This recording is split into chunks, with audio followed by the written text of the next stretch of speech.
আমাদের নেতাকর্মীরা উজ্জীবিত। আমরা আশা করি আগামীকাল তারেক রহমান আসার ফলে এই এলাকার 12 তারিখের ভোটটা কালকেই হয়ে যাবে আমি মনে করি। গতকালকে সন্ধ্যার সময় আমরা খবর পেয়েছি যে আগামীকাল অর্থাৎ 27 তারিখ আমাদের নেতা জনাব তারেক রহমান সাহেব নির্বাচনী কাজে ময়মনসিংহ যাবেন। ময়মনসিংহতে আসার পথে আমাদের এখানে প্রোগ্রাম করবেন। তো যার কারণে স্বাভাবিক কারণে নিউজটা পাওয়ার পরই আমাদের নেতাকর্মীরা অনেক উৎফুল্ল, এবং আমরা কালকে খবর পাওয়ার পরে রাতে 9টার সময় এখানে আমাদের অনেক নেতাকর্মী হয়ে গিয়েছে। তার মানে পার্টির চেয়ারম্যান আগামী দিনে বাংলাদেশের প্রধানমন্ত্রী ইনশাআল্লাহ উনি যখন আমাদের এখানে ঢাকা 18তে প্রথম ঢাকাতে প্রোগ্রাম করতেছেন, তো যার কারণে আমাদের নেতা কর্মীদের ব্যাপক উৎসাহ উদ্দীপনা আছে। আমরা আশা করি একটি সফল এবং সুন্দর একটি সমাবেশ হবে।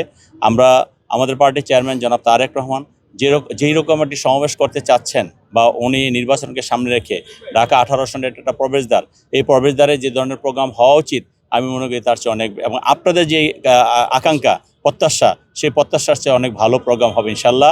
এখানে আমাদের বড় মাঠ নেই, এখানে ছোট মাঠ। এই ছোট মাঠ থাকলেও আমাদের সামনে যে রাস্তাগুলো আছে অর্থাৎ মেইন রোডের বাইরে পূর্ব দিকে যে রাস্তাগুলো আছে আমরা সেই রাস্তাগুলো আশা করি আমরা সেটাগুলো ব্যবহার করবো। আমাদের নেতাকর্মীরা মেইন রোডে যাতে মানুষের ভোগান্তির সৃষ্টি না হয় সেই জন্য আমাদের নেতাকর্মীরা ভিতর রোডগুলোতে আসবে এবং ভিতর রোড দিয়ে মাঠে ঢুকবে এবং সেখানেই থাকবে।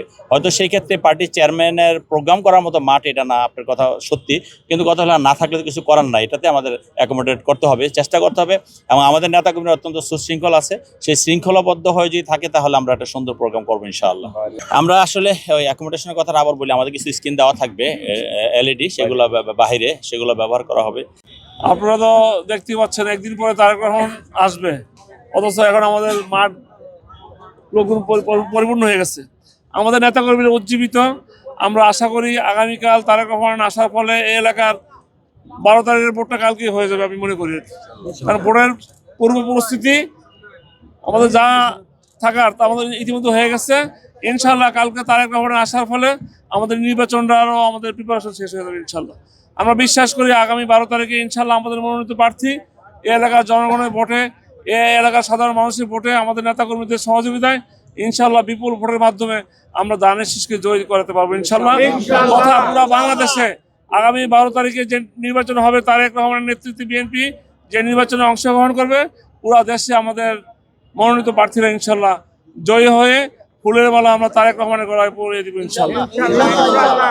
ইতিমধ্যে আমাদের সদস্য সচিব মুস্তফা জামান সাহেব এবং আমাদের যে প্রার্থী এ এলাকার জনগণের প্রার্থী এস.এম. জাহাঙ্গীর সাহেব বলেছেন যে আমাদের সংগ্রামী চেয়ারম্যান আমার মনে হয় ঢাকায় অন্য ওনার আসন ছাড়া এই প্রথম কোনো নির্বাচনী আসনে এই গুরুত্বপূর্ণ এলাকায় ঢাকা 18 সারা বাংলাদেশের এই উত্তরাঞ্চলের প্রবেশদ্বারে সে আসবেন, এই সভা দিয়েছেন। নেতাকর্মীরা অনেক উজ্জীবিত, ইনশাল্লাহ আপনারা দেখতে পাবেন যে লক্ষাধিক লোক এই এলাকায় এসে জড়ো হবে ইনশাল্লাহ আমরা আশা রাখি। এবং সকলে মিলে আমাদের এই সদস্য সচিব সহ আমাদের এস.এম. জাহাঙ্গীর ভাই সহ ঢাকা 18 আসনে বিএনপির প্রায় 11-12 জন নেতা এবং বিভিন্ন থানার নেতৃবৃন্দ, অঙ্গসংঘ নেতৃবৃন্দকে নিয়ে একটি সুন্দর এবং ঢাকা 18 আসন আমরা সকলে মিলে গড়ে তুলব এবং জনগণ উৎফুল্ল আনন্দিত এই নির্বাচনে ব্যাপক ভোটের মাধ্যমে বিএনপি এই সিটটা তারেক রহমানকে উপহার দিবেন এবং সর্বোচ্চ সংখ্যক ভোট নিয়েই আমাদের এই ক্যান্ডিডেট নির্বাচিত হবে ইনশাআল্লাহ।